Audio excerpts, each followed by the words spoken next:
i7 ગુજરાતનો અવાજ। નમસ્કાર દર્શક મિત્રો, i7 ન્યૂઝ ગુજરાતીની સાથે હું છું આપની સાથે પાયલ બામભણિયા। તો જોઈએ આજના મહત્વના સમાચાર।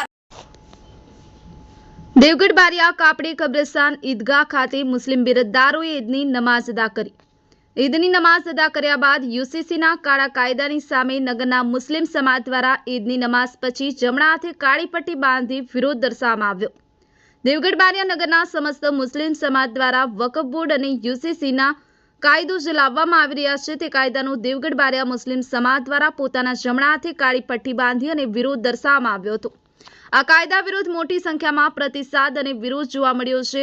દેવગઢ બારિયા મુસ્લિમ સમાજના વડીલો, અગ્રણીઓ, બાળકો, યુવાનોએ પોતપોતાના જમણા હાથે કાળી પટ્ટી બાંધી આ કાયદાઓનો કડક વિરોધ દર્શાવી જાહેર કર્યો હતો। બ્યુરો ચીફ કાળુભાઈ ડામોર સાથે નિલેશ વસૈયા, i7 ન્યૂઝ ગુજરાતી, દાહોદ।